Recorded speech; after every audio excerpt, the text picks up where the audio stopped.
Hello friends. मैं हूं अवधेंद्र। Friends, जैसा कि आप लोग जानते हैं कि very recently the Chinese forces and Indian forces started disengaging on the border. हमारा पॉइंट ऑफ डिस्कशन है what led to such kind of disengagement between the belligerent, aggressive Chinese forces.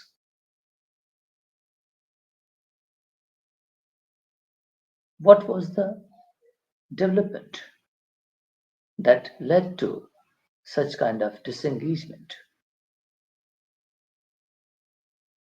On 5th of the story like that, the 5th of August 2019, the Indian Parliament revoked the Article 370 of Jammu and Kashmir and redesigned very structure of the state and bifurcated into the two territory called as Jammu and Kashmir and Ladakh as a union territory.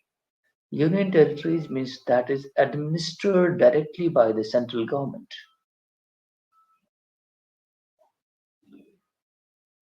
Now China got worried about India's approach towards the border areas of Ladakh.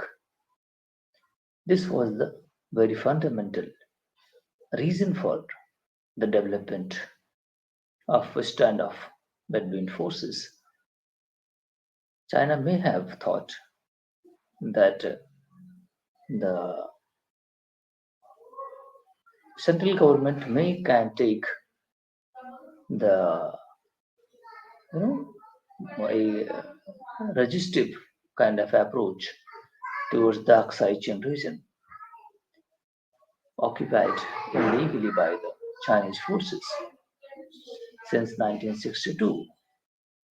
So, in Ladakh region,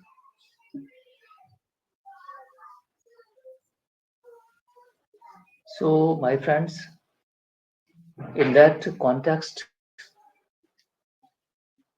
you all are well aware of the development. I was studying to know exactly what led to such kind of development, disengagement. I mean, the reason for Chinese withdrawal, the 5th of um, I think was the June 2020 when the Galwan incident took place and 20 Indian soldiers plus the unknown Chinese forces members got sacrificed their life. So what was the I was thinking about what led to such kind of withdrawal of the forces. First was I do understand that the first point is the diplomatic pressure, the intensive diplomatic efforts by India and the US and other nations. Since that development, India started to developing a quad-like grouping. Quad means quadrilateral grouping.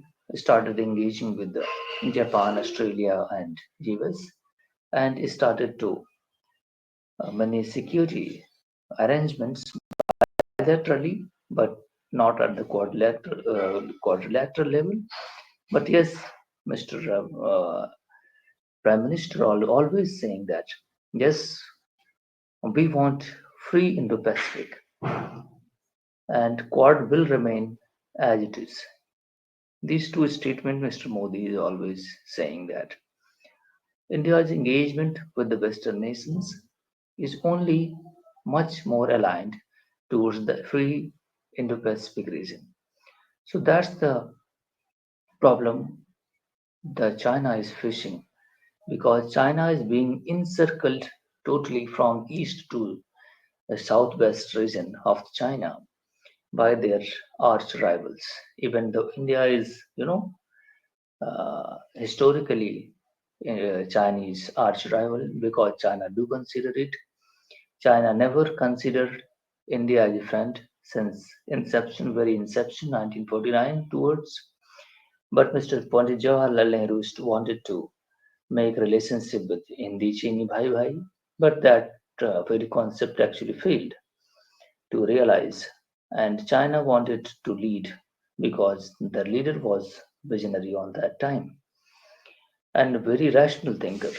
Mr. Zedong, the uh, premier on that time, who put forth the Chinese way forward, very starting point.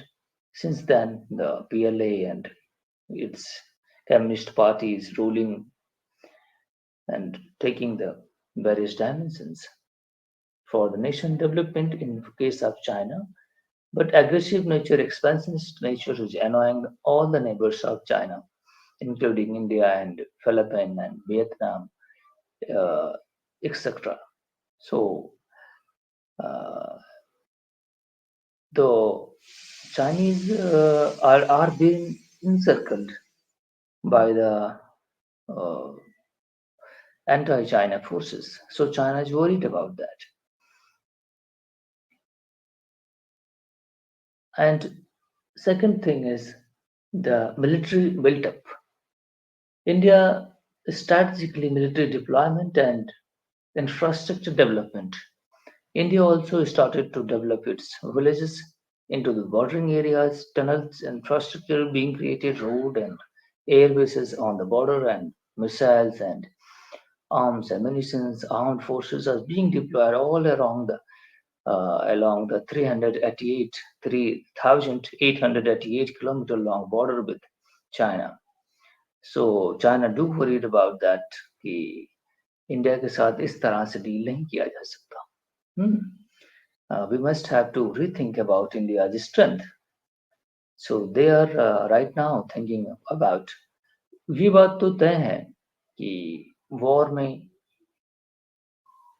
Complete win नहीं हो सकती है ना death destruction यही होगा और कोई conclusion नहीं होगा इंडिया के साथ वॉर में इवन चाइना को इसमें बहुत भारी नुकसान उठाना पड़ सकता है इस छोटे से वॉर के लिए आपको कितना भारी नुकसान उठाना पड़ सकता है इसका आप अंदाजा नहीं लगा सकते आपकी इकोनॉमी कितनी खराब हो सकती है सोशल स्ट्रक्चर कितने खराब हो सकते हैं इवन आपको कॉस्ट पे करना पड़ सकता है बहुत हाई तिब्बत और सिंगजियांग प्रोविंस को आजाद भी करना पड़ सकता है जिसको चाइना ने ऑक्युपाई कर रखा है इस वॉर में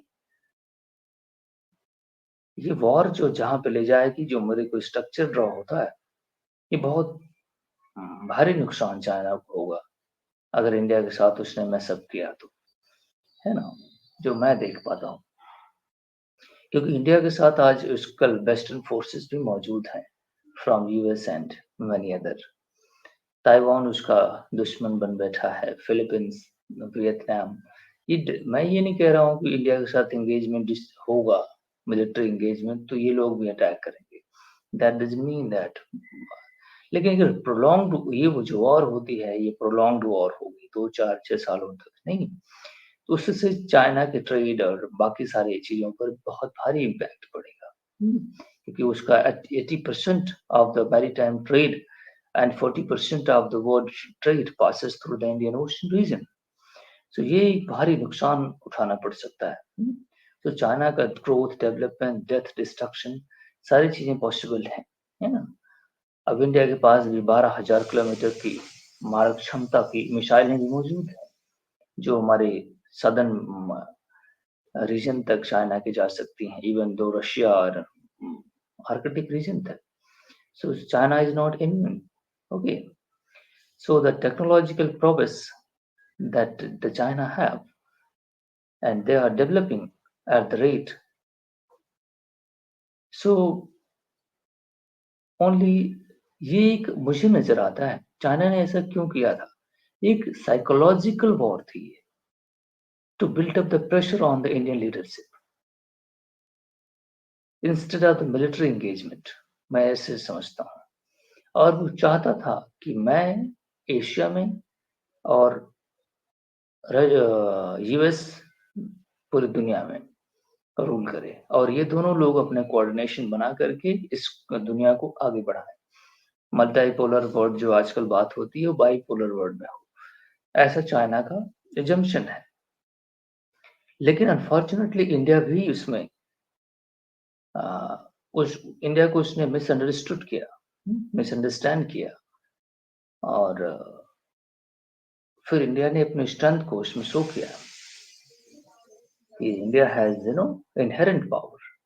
So China do understand that India is not can be bullied by the forces and cannot be a subservient.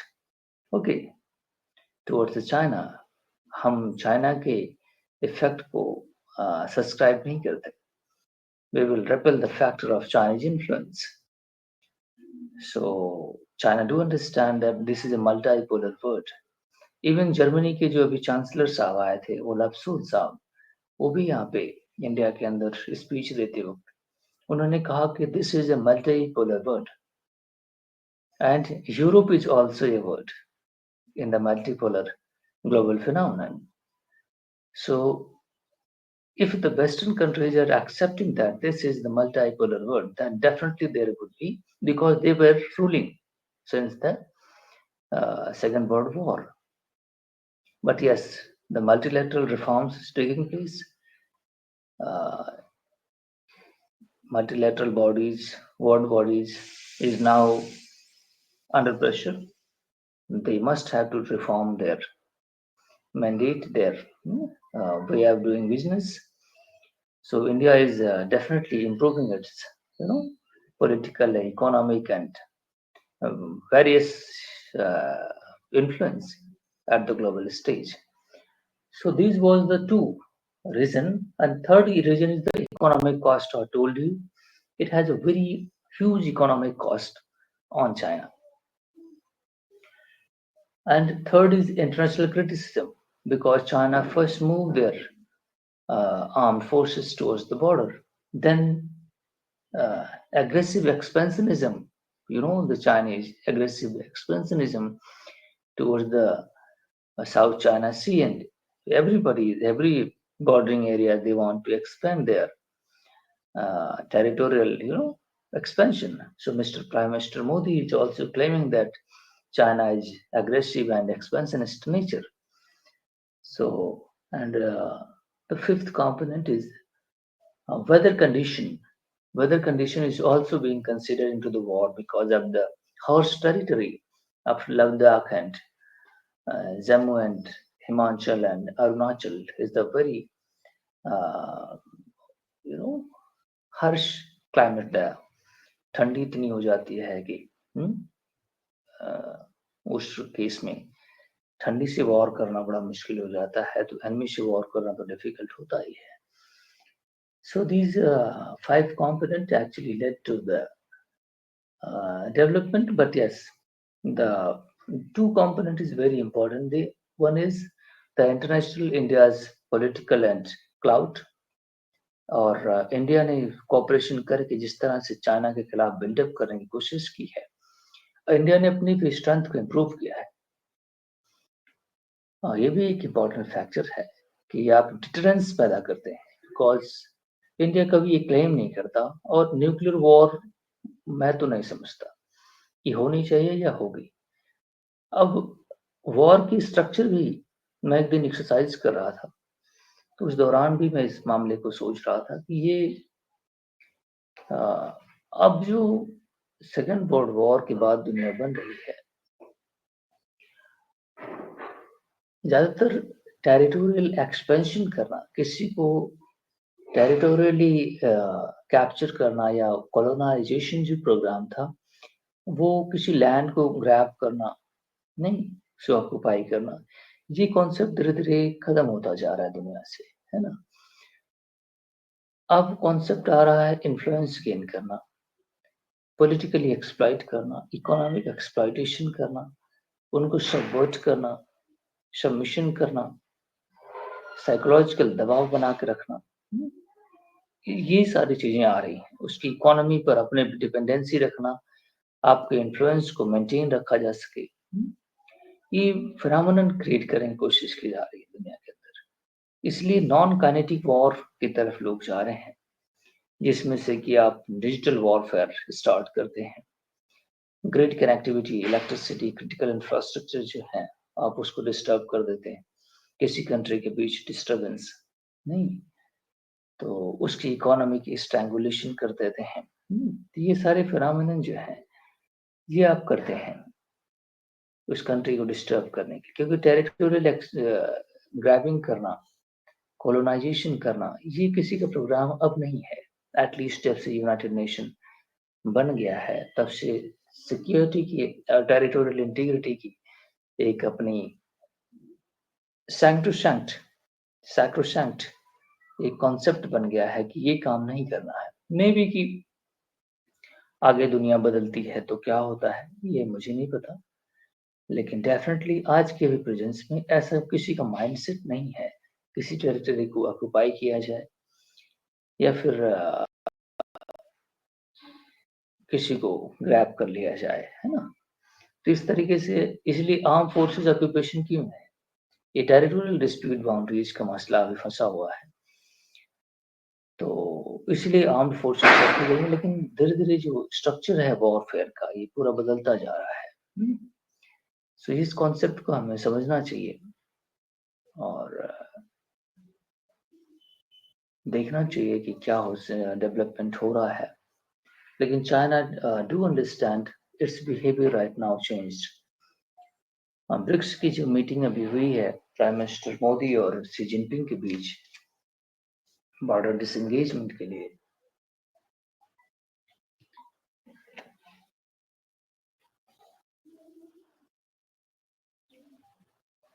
ये एक वेलकम मूव है और चाइना इंडिया को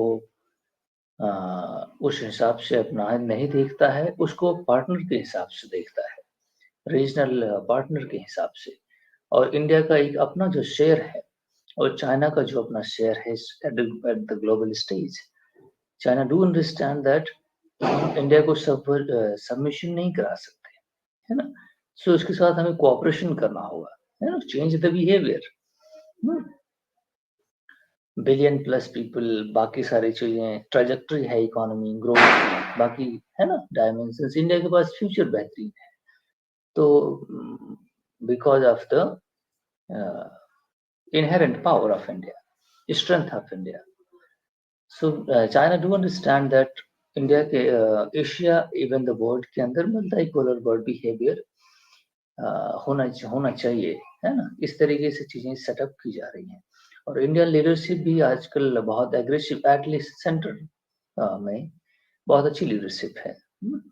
इवन ट्रेड को देख लो, पीयूष गोयल साहब हैं कॉमर्स में और सीतारमन जी जो है फाइनेंस मिनिस्टर हैं, मिस्टर जितने भी होम मिनिस्टर साहब भी ठीक ही ठाक हैं। तो जितना लीडरशिप है अभी at the central level, they are very much mature and they makes the planning. I do understand that it is rightful plan, है ना? उसमें कोई फियर का कंसिडरेशन नहीं होता, नहीं, पुश बैक का कंसिडरेशन होता है। ये बड़ी अच्छी बात है। सो मैंने कहीं नहीं देखा है कि डिसीजन में कोई फियर का कंसिडरेशन हो, इवन किसी भी डायमेंशंस में। दैट मीन्स द कैबिनेट, है ना, इंडिया की जो प्राइम मिनिस्टर लीड करते हैं, उन्होंने कुछ डिग्री ऑफ फ्रीडम मिनिस्टर्स को दे रखा है कि you have to go and explore your dimensions without considering all the decisions by me, you have your own autonomy, है ना? तो मिनिस्टर इस तरह बिहेव आजकल के कर रहे हैं, ऐसा मेरा कंसिडरेशन है। मैं बीजेपी का गुरगा नहीं हूँ, है ना? लेकिन I do consider it things are going in a right way, है ना? तो ठीक चल रहा है, लेकिन स्टेट लेवल की government very disappointing all over the India. वो पता नहीं, मुझे ठीक नहीं लगती कहीं की भी government at the state level. लेकिन central government doing better and better. So thank you very much. ये सारे हमारे अपने व्यूज हैं, मे बी कि हमारा कंसिडरेशन रॉन्ग भी हो सकता है। सो thank you very much my friends for watching.